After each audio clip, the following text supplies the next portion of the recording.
ఇప్పుడు మనతో మరొక బాధితులు ఉన్నారు.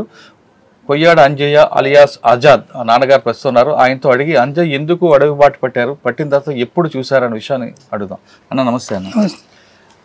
అంజయ్య అలియాస్ ఆజాద్ అనగానే మావోయిస్ట్ పార్టీలో ఒక పెద్ద పేరు. ఎక్కడ ఏ సంఘటన జరిగినా ముందు ఆయన పేరు మీద లెటర్లు వస్తుంటాయి. ఒకప్పుడు ఆజాద్ అనే వ్యక్తి ఎందుకు అడవిలోకి వెళ్ళారు, వెళ్ళిన తర్వాత ఎప్పుడు మీకు కలిశారు, మీరేం చెప్పదలుచుకున్నారు? వ్యవసాయం పని చేసేది. ఎక్కడ, ఏ ఊరు మీది? ముద్రగూడెం. వ్యవసాయం పని చేసేది. వ్యవసాయం పని చేసినాక వాళ్ళు ఊళ్ళో తిరుగుతూ ఉండేది. తిరుగుతుంటే పాటలు పట్టుకొని మెల్లగా అతను. ఏం చదువుకున్నాడు అంజయ్య? చదువుకోలే, పాటలతో వెళ్ళిపోయారు. వెళ్ళిపోయి అటు చిక్కిపోయాడు. ఎన్ని సంవత్సరాలు అయింది ఇప్పుడు? ఇప్పుడు 30 సంవత్సరాలు అయితే. వెళ్ళిన తర్వాత పోలీసులు మీ ఇంటికి వచ్చేవారా మీ కొడుకు కోసం? వచ్చారు. ఏమంటారు? వచ్చి మరి నీ కొడుకు రమ్మని చెప్పారు.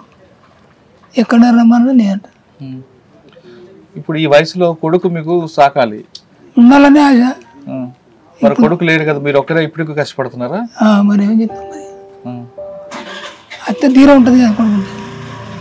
రేపు చచ్చినాడు తలవరణ పెడతాడు కదా, చచ్చినాడు తలవరణ పెడతాడు కదా. వచ్చి ఆ తలవరం పెట్టి వెళ్ళాడు. మళ్ళీ ఎంతమంది పిల్లలు మీకు? 4 కొడుకులు. 4 కొడుకుల? 4 కొడుకుతే పెద్దోడు చచ్చిపోయాడు. నడిపోడు అడిపోయాడు. ఎవరు? ఆజాద్ అడిపోయాడు.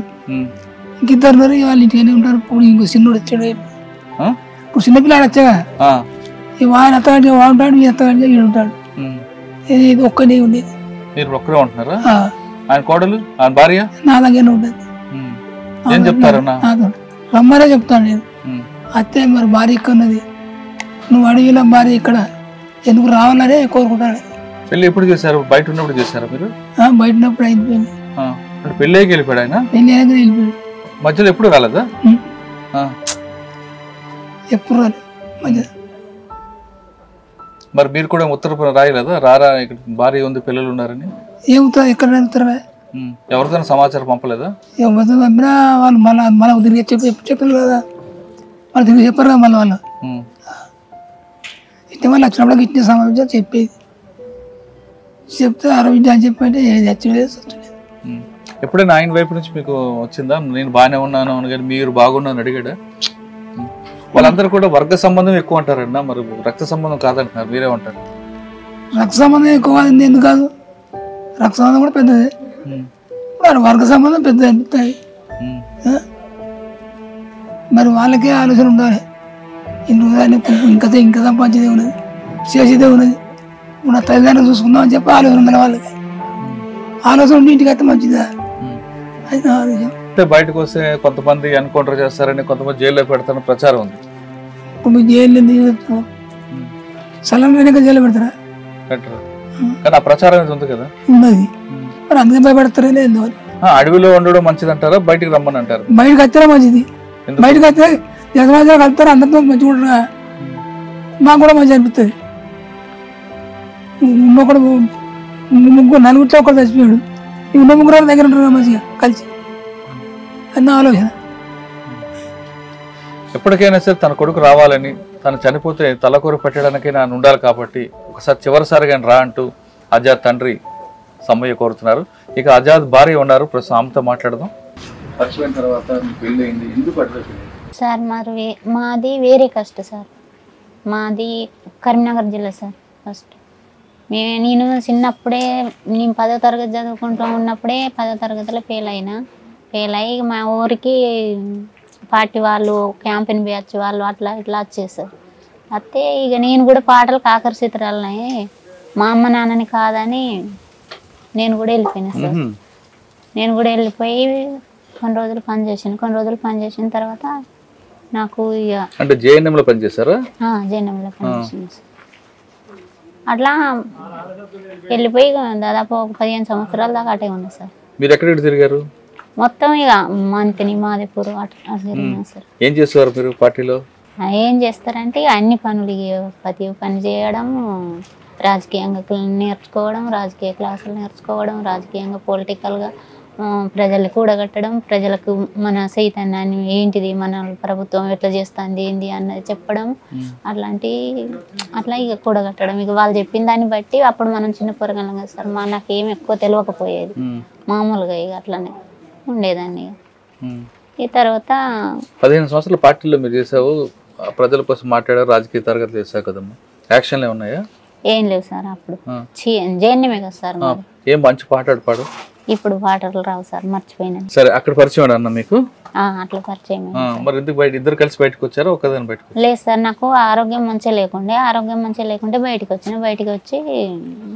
వచ్చి ఆరోగ్యం మంచిగా చేసుకోవాలి అనుకొని బయటకు వచ్చిన తర్వాత అరెస్ట్ అయినా సార్. బయటకు వచ్చిన తర్వాత అరెస్ట్ అయినా, ఇన్ఫర్మేషన్ తోటి అరెస్ట్ అయితే 2018లో అరెస్ట్ అయినా. నేను ఎక్కడ? హైదరాబాద్లో అరెస్ట్ అయినా. 2018లో అరెస్ట్ అయితే 4 సంవత్సరాలు జైల్లోనే ఉన్నా సార్. ఇక్కడ చెంచల్గూడ జైల్లోనా? చెంచల్గూడ జైల్లో 1 సంవత్సరం ఉన్నా, వరంగల్ జైల్లో 1 సంవత్సరం ఉన్నా, 2 సంవత్సరాలున్నర సిజీ ఛత్తీస్గఢ్లో 2 సంవత్సరాలు. ఎన్ని కేసులు ఉన్నాయి? 30 కేసులు. ఏం కేసులు పెట్టారు? అన్ని కేసులు పెట్టారు. నువ్వు చేయను కూడా ఉన్నాయి అందులో? ఇక మీకు తెలియదు ఏముంటుంది సార్, తెలిసినవి పెడతారు, చేయని పెడతారు, చేసినవి. 30 కేసులు చేసినవి ఎన్ని ఉన్నాయమ్మా? ఇక మనం చేసింది అయితే ఏం లేదు సార్, జైన్యంలో ఉన్నాం కాబట్టి మనం అట్లాంటి పనులకు చేయలేదు. ఆ కేసులన్నీ అయిపోగానే రిలీవ్. 4 సంవత్సరాలు జైలు ఉన్నప్పుడు ఎవరు అన్నగాని పార్టీ నుంచి ఎవరు రాలేదు? ఎవరు రాలేదు సార్. ఇక అన్నయ్య వాళ్ళే, అమ్మ నాన్న కూడా లేరు, అన్నయ్య వాళ్ళే కొంచెం భూమి అమ్మి పెట్టారు సార్ బెయిల్కు. నాకు మా నాన్న వాళ్ళ ఎకరం పొలం ఇచ్చారు, పొలం ఇస్తే అది అమ్మేసి నన్ను బయటికి తీసారు. అట్లా జరిగింది సార్. బెయిల్కు బయటకు వచ్చిన తర్వాత అమ్మ నాన్నకి వెళ్ళకుండా మరి మామ దగ్గరికి ఎందుకు వచ్చావు?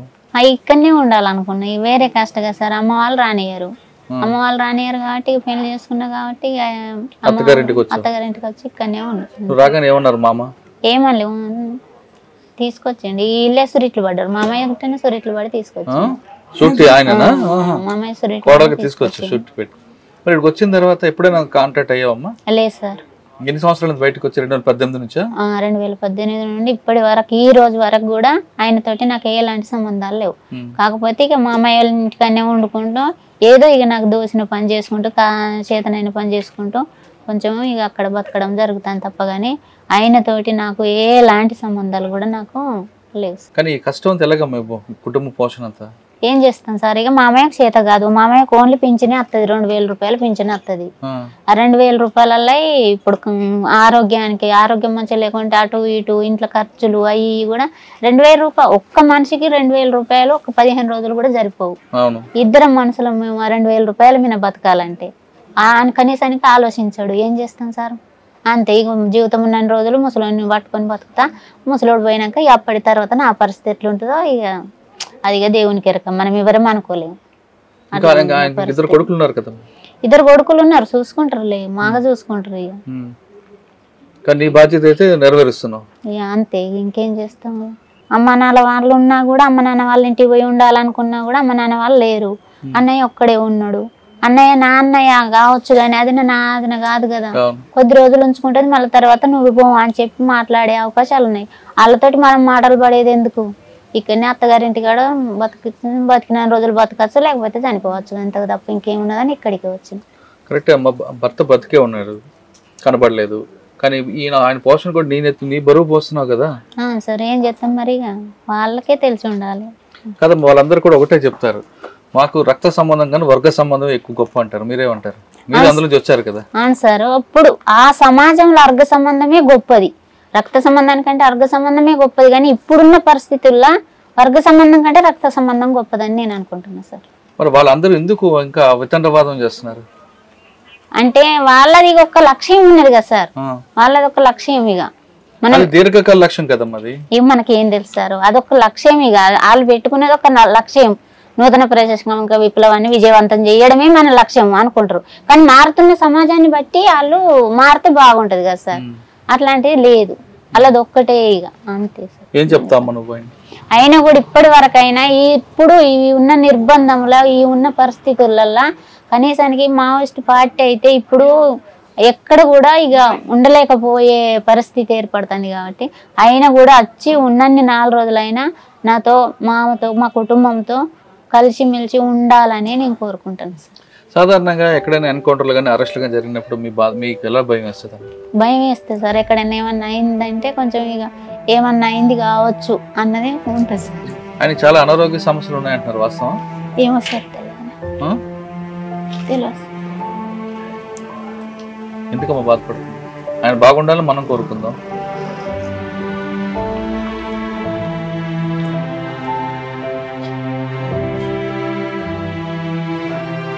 అంటే ఎన్కౌంటర్లు జరిగినప్పుడు బాధ గుండెకు బాగా టెన్షన్ వస్తుంటుంది. ఎవరికైనా ఉంటుంది కదా సార్. ఇక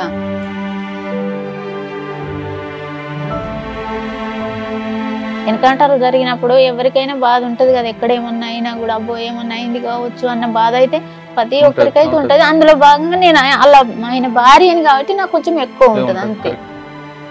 నీకు ఉంటది, ఆయనకు కూడా ఉంటది కదా తండ్రిగా. అంతేగా. ఏం చెప్తావు అమ్మా? రమ్మనే చెప్తాను సార్. ఏం చెప్తాం ఇంకా రమ్మని. ఇప్పుడున్న పరిస్థితుల ప్రకారం బయటకు వస్తే ఎన్కౌంటర్ చేస్తారనో అరెస్ట్ చేస్తారనో ఒక ప్రచారం ఉంది, వాస్తవం అంటావా? అలా జరుగుతుందా? లేదు సరెండర్ పాలసీలు వచ్చి ప్రభుత్వానికి ఇచ్చిన పథకాలతో హాయిగా ఉంటాం అనుకుంటారు? అట్లా ఏమనుకోరు సార్. ఎందుకంటే ఇప్పుడున్న పరిస్థితులలో బయటకు వచ్చి సలాండర్ అయితే ఎన్కౌంటర్ చేసుడు లేకపోతే చంపేసుడు అని వాళ్ళకి అలాంటిది ఉండనే ఉండదు.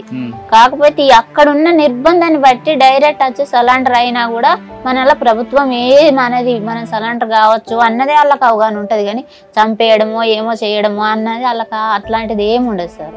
ఏముంటది మరి? ఏముంటది, ఇక డైరెక్ట్ పోయి సలాండర్ అయి బతకచ్చు అట్లా ఆలోచించిన వాళ్ళు డైరెక్ట్ వచ్చి ఇప్పుడు సలాండర్ అవుతారు కదా సార్. అంటే అక్కడ మీరు అన్నట్టు ఒక లక్ష్యం కోసం వెళ్ళా కదా, లక్ష్యం నెరవేరలేదు కాబట్టి ఇంకా అక్కడే ఉంటామని కొంతమంది వాదిస్తుంటారు. వాళ్ళకేం చెప్తాం మరి? అందులో ఆజాద్ కూడా ఉన్నారు. అదే కదా సార్, ఇప్పుడు నేను కూడా చెప్పేది అదే కదా సార్. రావాలి, వచ్చి ఫ్యామిలీతో ఉంటే మంచిగా ఉంటది. ఆయన ఆ మనసు అంతా మార్చుకొని ఇక చేసిన కాడికి చాలు సార్. ఇప్పుడు ఒక 30 సంవత్సరాలు లేకపోతే 20 సంవత్సరాలు అవుతుంది పార్టీలో. ఇప్పుడు ప్రజాస్వామిక విప్లవాన్ని విజయవంతం చెయ్యలేరు కాబట్టి వచ్చి కొంచెం ఇక ఫ్యామిలీతో వాళ్ళ నాన్న చూసుకుంటూ వాళ్ళ తమ్ముళ్ళ చూసుకుంటూ, అమ్మంటే చనిపోయింది, వీళ్ళ అమ్మంటే చనిపోయింది కాబట్టి కనీసానికి నేను కూడా ఉన్నా, నన్ను కూడా చూసుకుంటుంటే బాగుంటదని నా అభిప్రాయం సార్. ఆడదాన్ని ఎలా భరిస్తున్నాం ఆ కష్టాన్ని అంతా? ఏం చేస్తాం సార్, చేసేది ఏముంటుంది సార్. భర్త ఉంటుండగా ఆయన అజ్ఞాతలో ఉండి ఇప్పుడు ఆయన ఆరోగ్యం బాగలేదు, నువ్వు చెప్తున్న 2000 రూపాయల పెన్షన్తో మరి ఎట్లా ఏం చేస్తాం సార్? ఉన్న పరిస్థితి అది. అంటే మీరైతే చెప్తారు ఇప్పుడు ఖచ్చితంగా రమ్మనే చెప్తాను సార్. కొంతమంది బయటకు వస్తే ఏదో జరుగుతుంది అనుకుంటారు, వాళ్ళకి కొంతమంది అనుకోండి సార్. పార్టీ ఎందుకమ్మా దూరమైంది అనుకోవచ్చు ప్రజలకి? నేను చెప్పలేను సార్, నాకు తెలియదు. ఇప్పుడున్న పరిస్థితులు అయితే ఆయన రావడం మంచిదంట. ఈ పరిస్థితులలోనైతే ఆయన రావడం మంచిది సార్.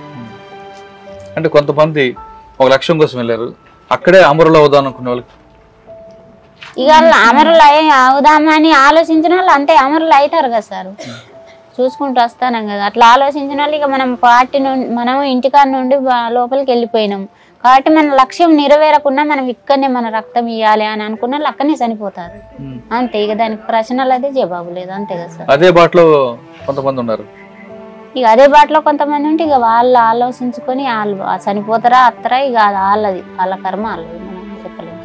కానీ ఆజాద్ అయితే బయటికి రావాలని కోరుకుంటాను. ఆజాద్ అయితే రావాలని కోరుకుంటాను. ఇక ఆయన కూడా అత్తనేమో వచ్చిండో లేకపోతే ఇక అంతే, ఎవరి కర్మ వాళ్ళు, అంత మించి ఏం లేదు సార్.